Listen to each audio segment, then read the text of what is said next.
There was a 70-year-old man who went to the doctor to have his annual exam. And he got all done, and the doctor said, can we talk for a moment? Come into my office. And so they follows him into his office, and the doctor says, you're like in amazing health. You have the body of a 50-year-old. How do you do it? What did you do? Like, how old was your father when he died? And the guy says, did I say my father died? The doctor says, oh, I'm so sorry. Forgive me. How old is your father? He said, my dad's 91, and he runs a mile every day, and he rides his bike, and he goes on hikes, and he's incredible. And the doctor says, well, that's amazing. And how old was his dad when he died? And the man said, did I say his father died? And the doctor's like, oh, forgive me, sorry. He goes, how old is he? And he said, well, he's 112, and he just got married 2 days ago. And the doctor said, well, he must be doing incredibly well. Why did he want to get married at 112 years old? And the man said, did I say he wanted to get married?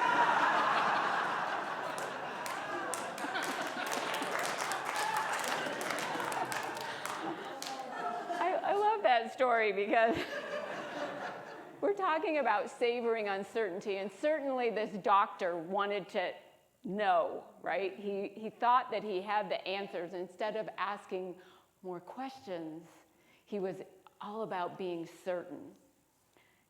So many things in life are not certain. Look at this week. It wasn't certain. Stock markets don't like certainty. So it's been a real test of patience for some of us this week. We're talking about this because it is important to live a great, full life, to savor uncertainty, to be able to hold things that we don't know. And Christy Nelson, in this chapter, Savoring Uncertainty, talks about in 1992, she was 32 years old, and she had a fever for a few days, and it was quite high, and she ended up going to the hospital, and they were running test after test after test, and they couldn't figure out why she had this FUO, fever of unknown origin. And she was there for so long, and they just kept running tests and scans and blood work, and they just couldn't figure out. And she was there for 3 months. And they still didn't have an answer. And they kept thinking, if only we could know what you have, then we would know how to treat it. We would know what to do for you. And so as a last-ditch effort, they ran another test, which I'm not going to even try to pronounce, and they just determined that she had cancer, but 4 cancer centers couldn't agree on what type of cancer it was, but that she needed more exploratory diagnostics. At this point, after getting many questions from all her friends and her family, what's wrong, what is it, what do you have, what are they going to do about it? She didn't know, and she said she needed to just surrender. We know enough. We know enough to treat it. We know enough to stop. Stop the need for having to know. Stop the need for having to have the answer. She said that there is a mystery to life that is more vast and promising than what is knowable.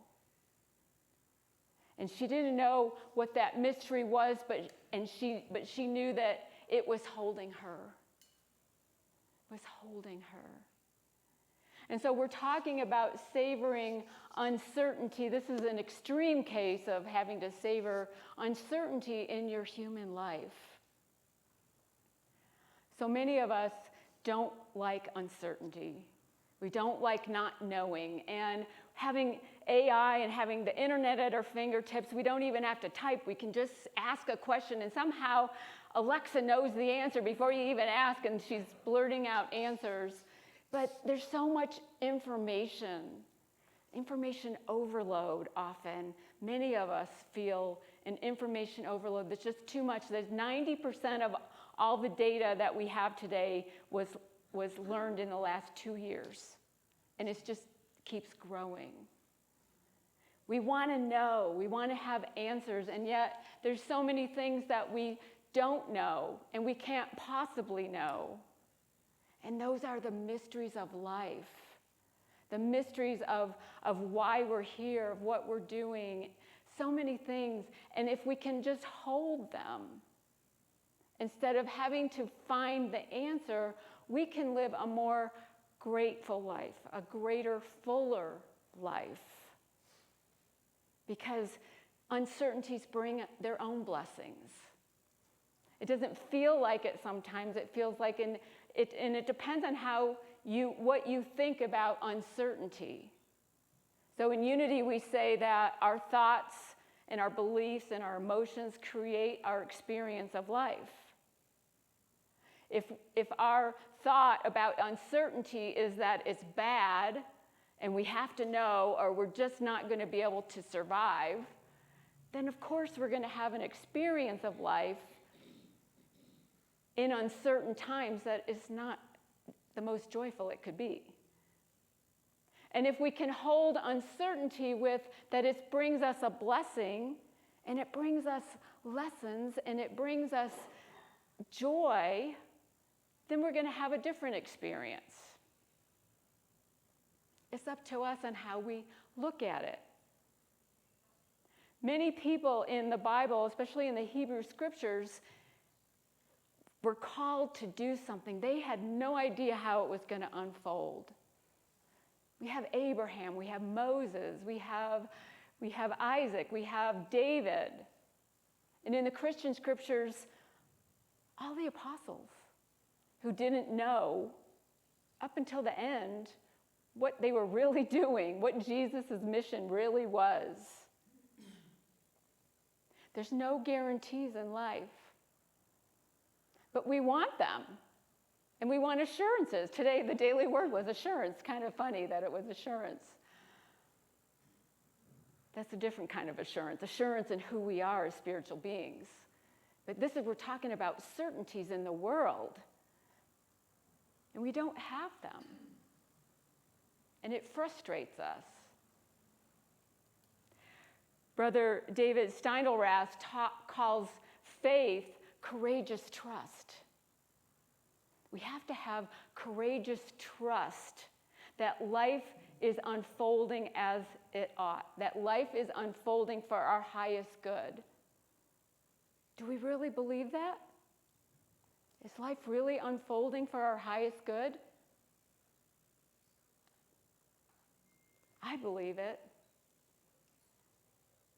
But we have to have that courage. It takes courage to believe that, to have faith, to put faith in things that we can't see, faith in things that haven't happened yet, faith that life is going to be okay, that we're going to be okay, that we are okay.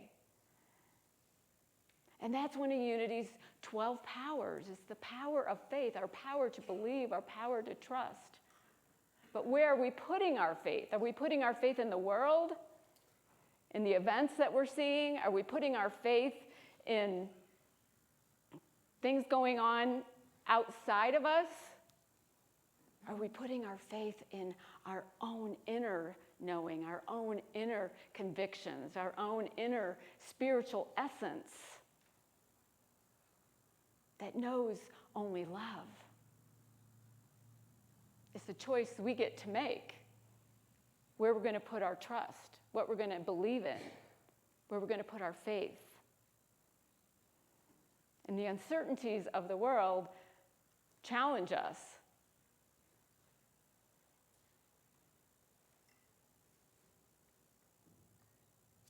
There's a quote by Christy Nelson that I want to share with you. Responding like a victim to life's unfolding at odds with its mysteries can lead us to develop vigilance. Vigilance can become our default setting for coping with the unknown, convincing us that if we are on alert, With our senses at peak arousal, we can anticipate and therefore better predict the future. Vigilance takes us out of the organic moment-to-moment arrival of life in exchange for the illusion of control, and it is exhausting. Anybody ever feel that way? It's exhausting to feel like you have to always be in control and have to be on high alert of what's going to happen next. We can feel like we're victims of circumstances. A few years ago, something happened in my life that I felt I was blindsided and betrayed, and I lost my self-doubt. And I didn't realize it at the time because I thought I was on top of things. I was trying to be on top of things and really be more control things because I swore this is never going to happen to me again. And I was very vigilant on that. And I didn't know it at the time, but when I left for my sabbatical, I realized that I was really trying to take care of everybody and make sure everybody was okay, and I can't do that alone. And so I was being very vigilant, and it was exhausting. And I'm at this high alert all the time to make sure things are okay. Just can't do that. We all need to just relax into who we are. Remember who we are. Trust in who we are as spiritual beings. Savoring uncertainty can bring us that. We can be more present. We can appreciate the mysteries of life. We can be more resilient. We can realize that everything isn't ours to do, that we're all in this together. There's another quote by Christy Nelson that knowing that life is uncertain invites us to know that our actions matter and can make a difference. If there were no mystery, we would simply sit still and witness life unravel before our eyes like a movie. You would be a passive observer, excused from showing up for life. I love that. How are you showing up for life? If everything was known and everything was certain, we wouldn't have choices to make. We wouldn't have the opportunity to make a difference. We wouldn't have options available to us because everything would be known already. So savoring uncertainty gives us an opportunity to explore all the wondrous stuff that life offers us, to have possibilities, that we can make a difference. And I think most of us want to make a difference while we're here in this body. We can't make a difference unless there's uncertainty, unless there's choice, unless we get to take action. We could live the healthiest lifestyle in the world and still be diagnosed with some disease. Or we could be the best employee and the hardest working person and still lose our job. But there's no guarantees. We don't know what life is going to bring to us, to teach us, to bless us, maybe if we can look at it from that perspective. I decided when I was on sabbatical that I was going to show up differently when I came here. And it's been more relaxing and more playful and more peaceful to not be so vigilant. Because that's a tough way to go. I watched a movie a couple weeks ago. It was not based on a true story, but it really fits in with this topic. It's called The Life List on Netflix. Anybody see it? A couple of you, yeah. It was very moving. So Connie Britton is in the movie, and she's the mom. And the mom, she's dying. And she's trying to put her affairs in order. And she has 3 grown children, 2 boys and a girl. And it's her girl that she's talking to. And her daughter has lived this life in a box. She's played it safe. She's never really gone for things that she wanted. And her mom, in putting her affairs in order, finds a box of her daughter's things from when she was a 13-year-old. And in the box is a life list that her 13-year-old daughter wrote, things that she wants to do during her lifetime. And there's maybe 10 or 12 things on there. So after her mom passes, she gets a video of her mom telling her, here's this list. And the attorney hands her the list, and here's this list. And you've forgotten who you are. You've forgotten to dream. You've forgotten to imagine your life as a bigger life than what you're living. And I want you to do all these things on this list. She goes, well, maybe a couple. And she crossed a couple of them out and said, you don't have to do that. But you're not getting your inheritance until you've done them all, and I'm giving you 1 year.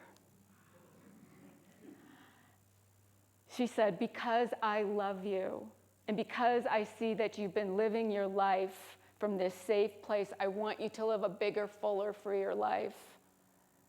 And you need to do these things on your life list.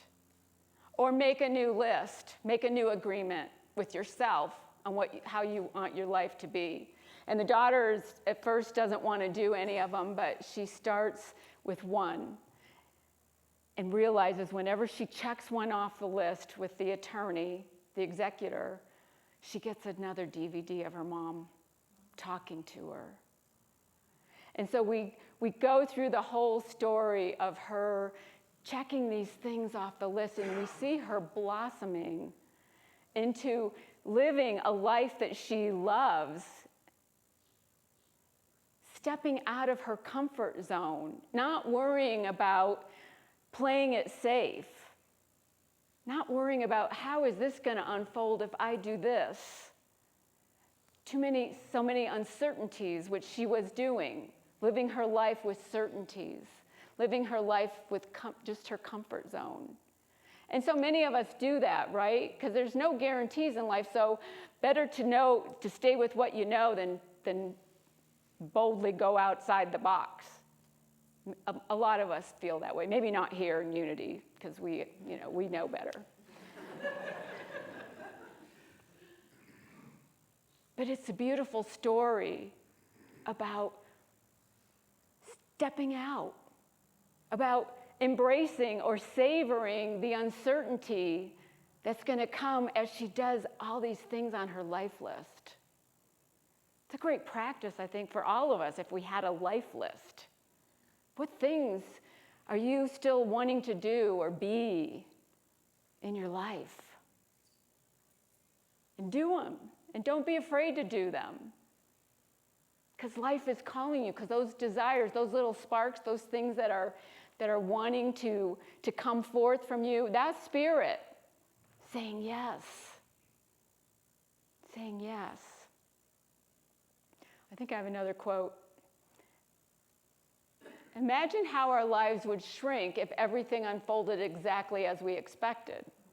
How terribly one-dimensional it would be to construct and control everything. Instead, we have mystery to thank for the greatest joys and blessings in our lives. It's unexpected teachings, the lessons that choose us, and the love from across the room, the new friends, the chance encounters with beauty and inspiration, the gift of another day. Isn't that beautiful? This is what savoring uncertainty does. And think about humor. If you know the storyline, if you know the punchline, it's not funny. Laughter comes about by the surprise. And surprise is one of the principles of living a grateful life, of seeing life as a surprise. On Saturday, April 12th, this coming Saturday is called, tell me, Walk on the Wild Side. Walk on your wild side day. Who knew? I guess it's been going on for quite a while. Walk on your wild side day. Take a risk. Step out of your comfort zone. Do something adventurous. Do something that you've always wanted to do, but you didn't, because you were afraid of what might happen, the uncertainty of it, you've never done it. So Saturday, walk on your wild side. Try something. One thing that is more playful, more adventurous, more fun-loving. And laugh. Laugh and have joy. It's the invitation. When we savor the uncertainty, we get to experience this. Having things known does not give us that. It keeps us stuck. It keeps us static. And life isn't static. Life is always changing. So we need to change with it and grow with it and be all we came here to be. There's so much more to our lives if we just savor the uncertainty. One final quote I want to share with you by Pema Chodron. Rather than being disheartened by the uncertainty of life, what if we accepted it and relaxed into it? What if we said, yes, this is the way it is. This is what it means to be human, and decided to sit down and enjoy the ride. So are you ready to enjoy the ride? Like, enjoy this ride, this one precious life we have. Enjoy it. I read somewhere that in order to live new horizons, we have to totally not see the shore anymore. We have to let go of that certain way to experience something new, to enjoy the ride. So this week, especially on Saturday when you walk on your wild side, try something new. Try something that you don't know how it's going to turn out. Savor that uncertainty and just be in the joy of it, of being human, being during this time. Namaste. Peace be with you.